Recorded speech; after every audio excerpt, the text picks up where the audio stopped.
इस वक्त पाकिस्तान से सबसे बड़ी खबर यह है कि सोहेल अफरीदी और पीटीआई के जो स्ट्रीट मूवमेंट है इमरान खान की रिहाई के लिए, उस स्ट्रीट मूवमेंट को अल्ताफ हुसैन ने सपोर्ट कर दिया। अल्ताफ हुसैन ने सोहेल अफरीदी का वेलकम किया।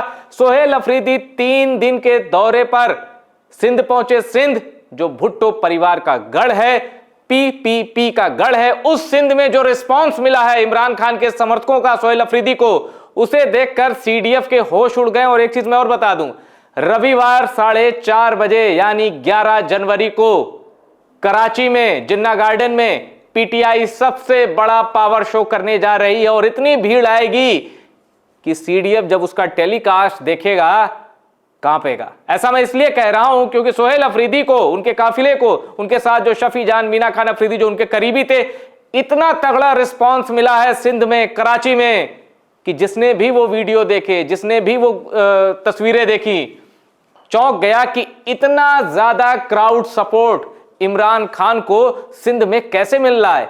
इमरान खान तो केपीके के बाहर जाने नहीं जाते थे, लेकिन जिस तरह से सिंध में सपोर्ट मिला वो कमाल का है। और एक और खबर, एमक्यूएम फाउंडर, मुत्तहिदा कौमी मूवमेंट यानी जिसको मुहाजिर कौमी मूवमेंट भी कहते थे, अल्ताफ हुसैन 92 के बाद से पाकिस्तान से बाहर है क्योंकि इनके खिलाफ पाकिस्तानी सिक्योरिटी फोर्सेस ने एकदम क्लीन ऑपरेशन क्लीन लॉन्च कर दिया था। वो एक अलग कहानी अल्ताफ हुसैन पर जो दर्शक अल्ताफ हुसैन को नहीं जानते उनको एक लाइन में बता दूं, कराची का बेताज बादशाह कोई था अल्ताफ हुसैन, एमक्यूएम पार्टी के फाउंडर। आज एमक्यूएम कई धड़ों में बढ़ चुकी है, लेकिन कराची में आज भी लोग हैं जो अल्ताफ हुसैन के लिए कुछ भी कर सकते हैं। अल्ताफ हुसैन की तूती बोलती थी, कई लोग कहते हैं टारगेट किलिंग में भी ये इन्वॉल्व थे, और बिल्कुल थे, एमक्यूएम का नाम उसमें आता था। लेकिन एमक्यूएम की लड़ाई होती थी, पाकिस्तान पीपुल्स पार्टी थे, दोनों तरफ से, एक तरफ पूरा सिस्टम था तो एक तरफ सिस्टम को चैलेंज करने की कुव्वत थी। खैर वो एक अलग टॉपिक आते हैं।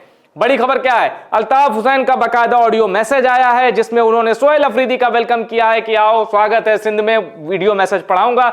उसके बाद सोहेल अफरीदी का मैसेज आया है, बता दिया है कि जिन्ना ग्राउंड में 4:30 बजे रविवार का दिन पावर शो होगा, स्ट्रीट मूवमेंट लॉन्चिंग होगी इमरान खान की रिहाई के लिए। और टोपी पे लिखा है 804, जो कि कैदी नंबर 804 इमरान खान का सिंबल है। आगे फिर मैं आपको बताऊंगा कैसे कराची में सोहेल अफरीदी का ग्रैंड वेलकम हुआ। और एक अंतर समझ लीजिए, पंजाब में, पाकिस्तान के पंजाब में जब सोहेल अफरीदी गए तो वहां मरियम नवाज की सरकार ने जहां जहां सोहेल अफरीदी का काफिला जा रहा था उसको रोका, जहां जहां रैली कर रहे थे, जहां छोटा बहुत जमघट लगा रहे थे वहां लाइटें काट दी गई। तो इस तरह से कई डिस्टर्बेंस की। सोहेल अफरीदी ने कहा कि अभी तक मुझे सिंध में ऐसी कोई डिस्टर्बेंस नहीं मिली है।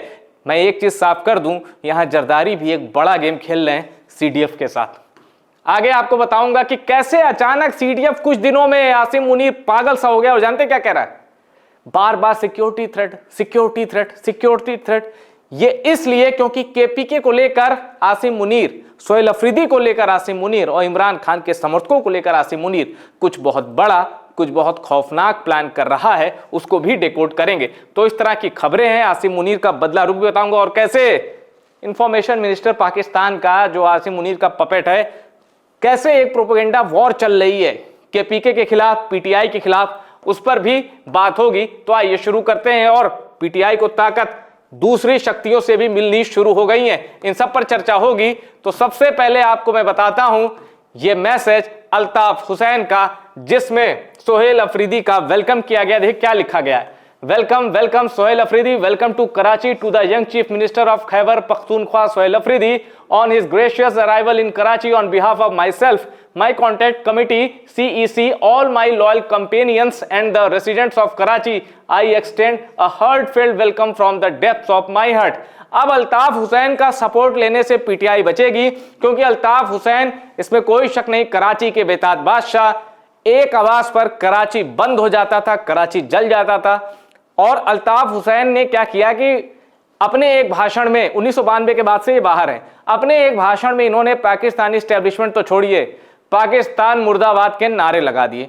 अब इसके बाद से अल्ताफ हुसैन की तस्वीर दिखाना पाकिस्तान के न्यूज चैनल पर बैन है, अल्ताफ हुसैन का ऑडियो सुनाना बैन है। तो अल्ताफ हुसैन, इवन अल्ताफ हुसैन के साथ जुड़ना भी खतरनाक है। एमक्यूएम के सारे फ्रैक्शन ने खुद को अल्ताफ हुसैन से अलग कर लिया है। कभी वो उनके प्यादे थे, फारूक सत्तार वगैरह लोग, मुस्तफा कमाल, ये सब अल्ताफ हुसैन की जूतियां उठाते थे, लेकिन अब चूंकि अल्ताफ हुसैन पर एंटी पाकिस्तान, पाकिस्तान का गद्दार ये टैग लग चुका, रॉ एजेंट का टैग लग चुका है, तो अब पीटीआई अल्ताफ हुसैन का सपोर्ट नहीं चाहेगी। तो अब आते हैं आगे। अब देखिए सबसे बड़ी खबर, सबको पता है कि 9 तारीख को सोहेल अफरीदी अपने कॉन्वॉय के साथ जाने वाले थे, सिंध पहुंचे, ग्रैंड वेलकम हुआ, कराची भी गए।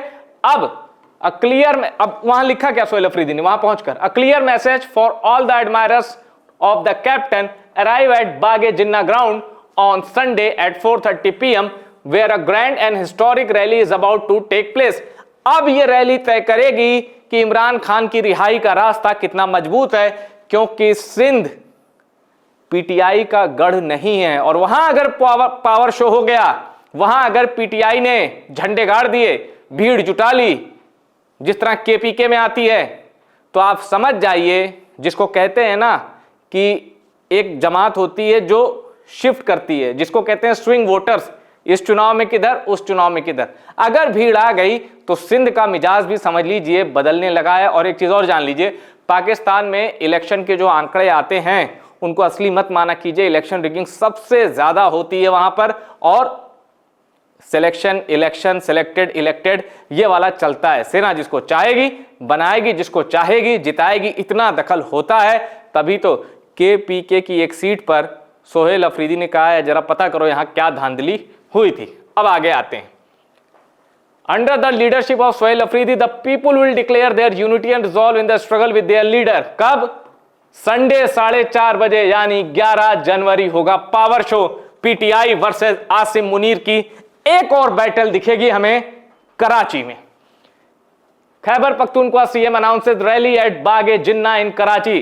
बागे जिन्ना जगह होगी, तारीख आपके सामने आ चुकी है, समय भी आपके सामने आ चुका है। अब इंतजार है कि भीड़ कितनी आती है, और वो भीड़ तय करेगी पाकिस्तान में आर या पार की लड़ाई कहां तक पहुंची।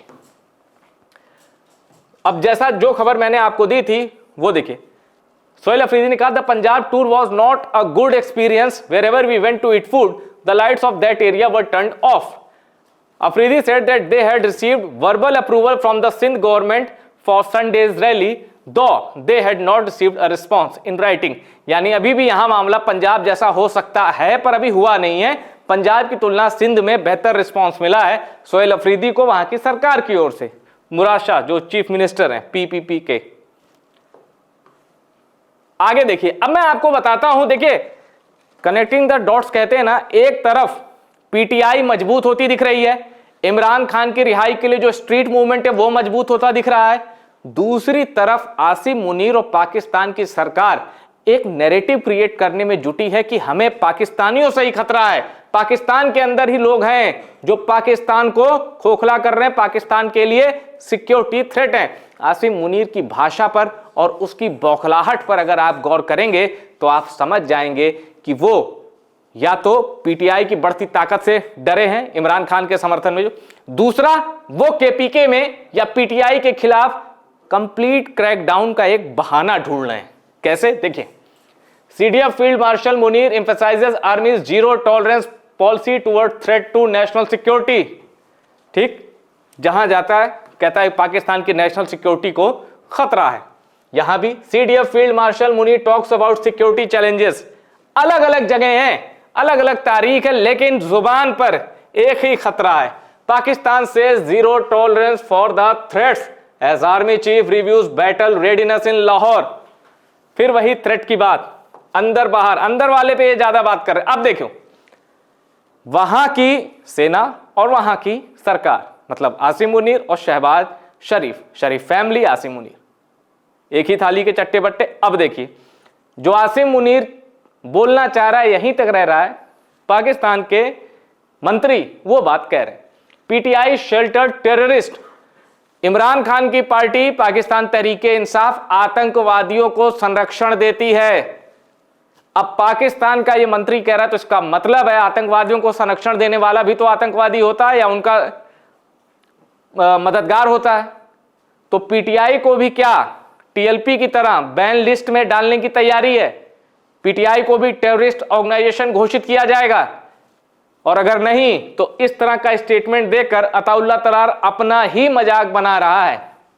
इंफॉर्मेशन मिनिस्टर ये अपना ही मजाक बना रहा है, लेकिन आसिम मुनीर और इनका इशारा एक ही तरफ जाता है कि पाकिस्तान को एंटी स्टेट एलिमेंट से खतरा है और एंटी स्टेट एलिमेंट्स का लेबल चिपकाया जा रहा है केपीके पर, सोहेल अफरीदी पर, पीटीआई पर और इमरान खान के सपोर्टर्स पर। देख लीजिए आप, 2 लाइन में आप समझ जाएंगे पूरा खेल क्या है। Expressing confidence in the arm forces for safeguarding the country, federal information minister Attaullah Tarar categorically declared Tehreek-e-Taliban Pakistan an enemy of Pakistan and vowed that the state would pursue the group until the very end. Addressing a press conference in Islamabad, minister launched a scathing attack on Pakistan Tehreek-e-Insaf, alleging that the party had obtained exemption from TTP from being targeted by militant group due to fear. आगे देखिए, अब पाकिस्तान में शरीफ family के लिए एक और मुसीबत है। क्या? TTAP convoy reaches Lahore despite police action arrest, several workers were detained during the journey while vehicles in convoy were vandalised at multiple location. तोड़फोड़ की गई है किसके साथ? तहरीके तहफ्फुज़े आईन पाकिस्तान टीटीएपी के टॉप लीडरशिप के साथ। TTAP deputy chief Allama Raza Nasir Abbas addresses the media alongside alliance head Mahmood Khan Achakzai. अब सिंध में वो मोर्चा पॉलिटिकल वॉर फ्रंट खुला है, तो पंजाब में ये वॉर फ्रंट खुल गया, पॉलिटिकल वॉर फ्रंट, और ये जाके किसके खिलाफ होते हैं? सीडीएफ और शरीफ फैमिली के खिलाफ। यानी कई मोर्चों पर पॉलिटिकल घेराबंदी शुरू हो चुकी है। अब अल्ताफ हुसैन का स्वागत करना, एक तरह से सिंध में भीड़ तो जुटा लेंगे सोहेल अफरीदी, बिल्कुल भीड़ दिख भी रही है। अल्ताफ हुसैन ने कह दिया तो एमक्यूएम के जो पुराने और कट्टर समर्थक है वो निकलेंगे, लेकिन अब मरियम नवाज, शहबाज शरीफ, नवाज शरीफ और आसिम मुनीर और वो अहमद चौधरी डीजीएसपीआर, वो ये कहेंगे कि देखो एक पाकिस्तान का गद्दार ये सपोर्ट कर रहा है सोहेल अफरीदी का, तो वो भी गद्दार। अब ये नैरेटिव फैलाया जाएगा, पीटीआई को इसके लिए तैयार रहना होगा। तो ये थी पूरी अपडेट पाकिस्तान से, लेकिन इस अपडेट का जो सिनॉप्सिस है एक लाइन में समझ लीजिए कि 11 जनवरी को परखा जाएगा किसमें कितना है दम। क्या पीटीआई के साथ सिंध का स्ट्रीट मूवमेंट एक बड़ी शक्ल लेगा? कितने लोग पहुंचेंगे जिन्ना गार्डन? यह तय करेगा कि अब पीटीआई का अगला मूव क्या होगा। देखिए, पीटीआई के पीके में पीटीआई को किसी तैयारी की जरूरत नहीं है। 45 मिलियन लोगों का वो सूबा है जो सोहेल अफरीदी की एक आवाज पर कुछ भी करने को तैयार है। लाहौर में यानी पंजाब में एक कोशिश की गई, लेकिन स्टेट मशीनरी ने पीटीआई को वहां पूरी तरह तंग किया, तो स्ट्रीट मूवमेंट उतना सफल नहीं हो पाया। बचा बलूचिस्तान और सिंध।